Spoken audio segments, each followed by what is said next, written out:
Hello, and welcome to the first official episode of the SciComm Toolkit podcast. I'm Soph, or some of you may know me as Soph Talk Science. I am a molecular biologist turned science communicator and digital content creator.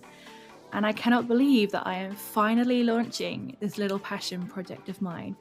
I've been mulling it over in my brain for, it must be at least 18 months or so now. But it's here. It's finally out there in the world, and I am so grateful that you have joined me, and I can hopefully share some little nuggets of wisdom with you. The SciComm Toolkit is a show for researchers and science communicators, or anyone who wants to talk about science really, so they can get all the tools they need to communicate their science with confidence. So whether you are just starting out, whether you want to learn a new skill, or level up your SciComm confidence, this show will give you everything that you need to bring science stories to life. Now, if you wanted to build a house, you wouldn't start until you had dug down and created the foundations, or at least I hope you wouldn't. But the same goes for your science communication. To continue to build up and level up, you first need to have some strong foundations. Those foundations are going to give you that strong and sturdy base and framework to start from. Without those foundations in place, anything you try to create could quickly be blown down with a simple puff of smoke. So I wanted to kickstart this podcast with a sort of mini-series about what I like to call the SciComm Foundations, the 5 W's and the H, the why, what, when, where, who, and how of science communication. Of course, with future episodes, we are going to dive deeper into different ways of doing science communication. But with this mini-series to kick everything off, I really wanted to give a broad overview, an introduction, and an outline of the SciComm landscape. So don't worry, the intricate details about different topics are coming, but we all need a starting point. If there are certain topics, though, that you would like to see covered in future episodes, do get in touch and let me know what you would like to see. But back to today and this episode. I want to talk to you about what science communication is and what I mean by SciComm in the context of this podcast. I'm going to share 9 reasons why you should bother doing science communication at all. And finally, we will do a little bit of DIY and share some tips and tools for helping you to find your why. So without further ado, let's get stuck in.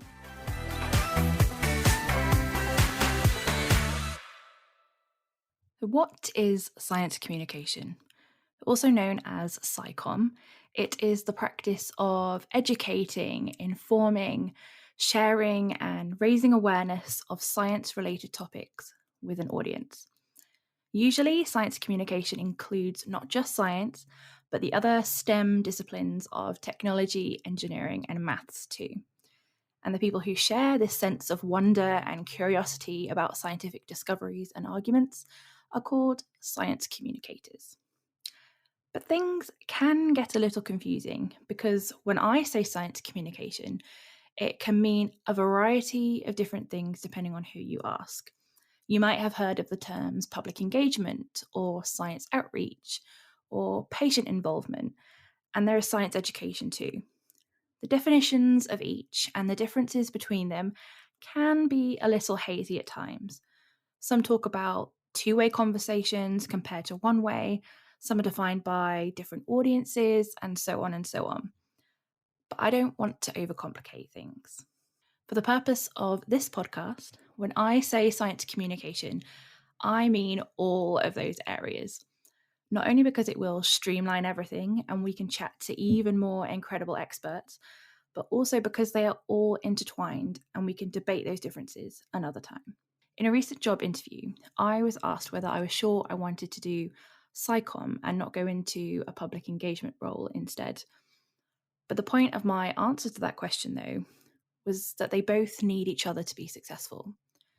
For science communication, you want people to engage, and at a public engagement event, you will keep people engaged by knowing how to tell a good story or by being able to communicate key facts and information in fun and accessible ways. Hopefully, you see my point that they all need each other, and so this podcast aims to cover all aspects. Okay, so now you know what science communication is. Why on earth would you want to do it? If you're an active researcher in the lab, I know from first-hand experience that taking time to do science communication means you are not in the lab or you are not at your desk working on your actual research. And it can sometimes be tricky to convince your manager that it is worth it at all.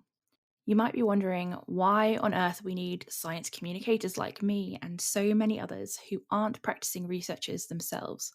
Or perhaps you're a non scientist listening to this and you're wondering why you might want to engage with science communication yourself. There are so many reasons and benefits for you, your audience, your institute, and so on by getting involved with science communication. But because I don't want this episode to be hours long if I listed them all, here are just 9 reasons why you might want to and you should try science communication. So, the first one is to be a role model in STEM. This one has always been really important for me and still is a key part of why I do science communication. I grew up in southwest of Wales, and the closest I got to a scientist or a science festival or anything like that was my school science teachers or maybe a trip to the doctor or the dentist. There wasn't really anything like that anywhere near me, so it was important for me to show that people like me could do science as a day job. And now I want to show people the kinds of jobs you can have within science. It's not just about the research and the discoveries, but there are so many other cogs in that engine, or what I like to call the science research engine. And I hope that others will learn that there are options for science careers for them, even if that isn't the stereotypical research. And it goes far beyond that. No matter how you identify, what your interests are, and so on, it is so, so important that others can see what people like them can achieve and their voices can be heard too. So you can help inspire the next generation of scientists and STEM professionals. The next reason is to improve trust in science and fight misinformation. By adding that human element to science communication, it makes science and STEM more relatable to non scientists and non experts. By getting involved in science communication, you are helping to put a friendly face to science and building that trust with whoever you interact with. We are currently facing a tide of misinformation right now, and by doing SciComm, you can help fight that. You might shed light on the processes and the timelines that go into a single scientific discovery. Or you might help teach someone how to check if a piece of information is accurate before it gets shared millions of times on Facebook. This and more is going to help make sure that the public are getting the right information and they know that they can get that from trusted experts like you. Reason number 3 to do science communication is that it can help to improve your science communication skills so that you can have a more impactful career. Having the skills to be a strong communicator is going to help you in your STEM career, whether that is a research role or not. If you can deliver more captivating conference talks or more visually accessible posters, even write powerfully and emotionally about your research idea in your next funding proposal, that is all going to help you become more impactful and more successful. There have even been studies that have shown that if you tweet about your recent publication, that it is more likely to get cited by others. As a PhD student, I also found that it helped me to get a better grasp of what I was actually doing in the lab and why. Because if I could explain it to the person I was having a conversation with in the pub, then it showed that I really understood what I was trying to do. Being able to have those conversations with non scientists could also help shape your research. You would get to know what society is interested in related to your research topics, what their concerns may be, and you could even adjust your research accordingly, maybe even get them on board. And all of this is just going to help you become even more confident in your abilities too. Another reason to do SciComm is to empower debate and curiosity about science. One thing I'm really passionate about is the way we teach science in schools and the way people see science. Science can often be seen as having to memorize a load of facts, when in fact it's more of a method of discovery and wanting to ask questions. Many people think science stops at school if you don't go on to study it further at university. But I am really passionate about helping everyone to realize that science is all around them every day and it is central to our everyday lives. And so we should take an interest because it is directly relevant to us. Everything from healthcare to cooking our meals every day to operating our smart devices to listen to podcasts like this, to the reason why you get certain species of bird in your back garden and endless other examples. Doing science communication can help change the way people think about science and they can get a better appreciation for it. But it's also vital to share that science doesn't have all the answers, at least right now, anyway. Scientists are always finding new pieces of the jigsaw and trying to find the right place for it to fit into that bigger puzzle.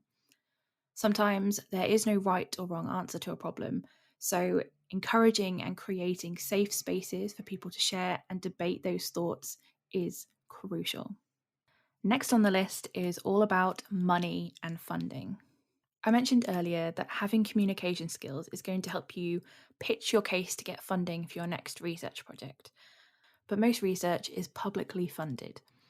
Because of that, the public have a right to know how that money is being spent and what it is contributing to. Funders might also want to know where the money they gave you is being spent and how, and research institutes need to be able to show their impact also.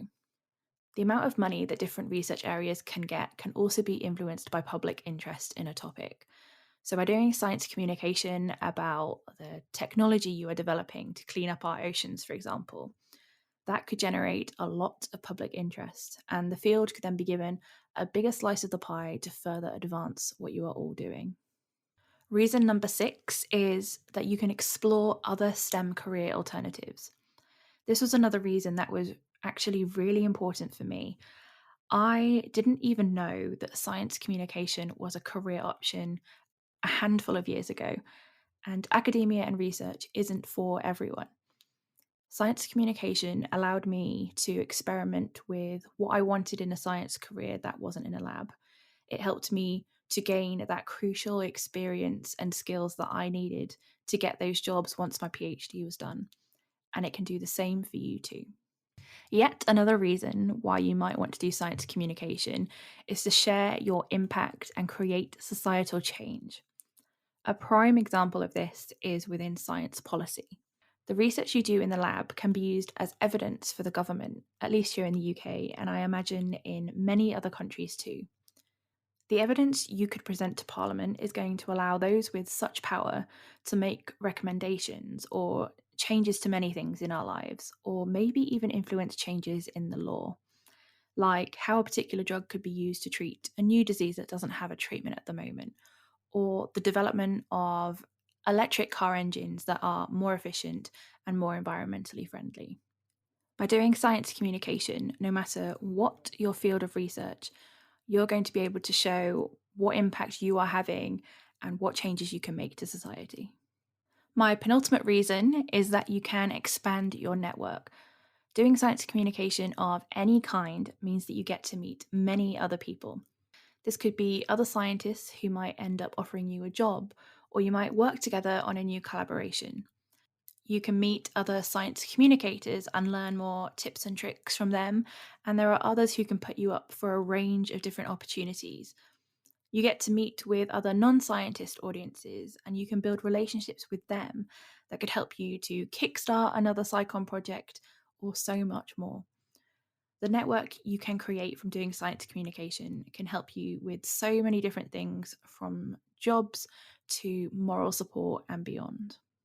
The final reason to do science communication that I'm going to share with you today is that it's fun.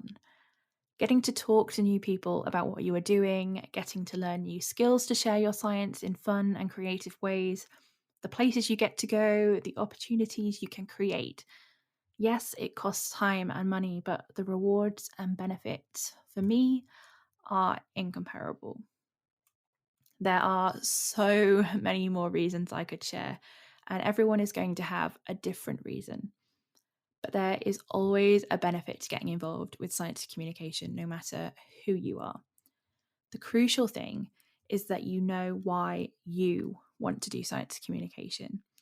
And that is what I want to help you with in the final part of today's episode. So, I've shared these 9 of maybe the biggest reasons why you should bother doing science communication.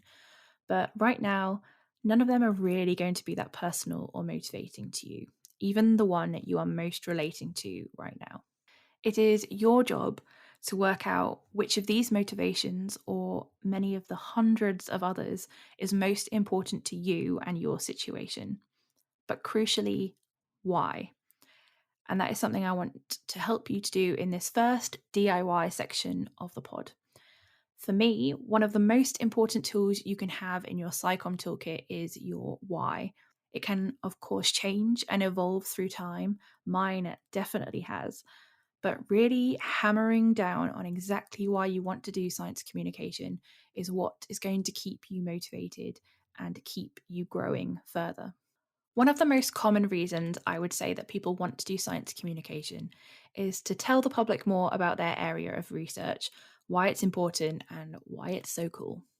But that why just isn't going to cut it. I'll be honest, doing SciComm can be hard at times, especially if you aren't getting paid to do it and you're giving up your free time. So you need to know why you are doing this so you stay motivated and your ideas and projects don't fall to the wayside. So, to help you find that real why that is going to keep you motivated and be a core tool in your SciComm toolkit, I want to introduce you to an exercise that my wonderful friend Prasha from her STEM story introduced me to. It's called 7 Levels Deep. You can find it at 7levelsdeep.com, or I will add a link in the show notes.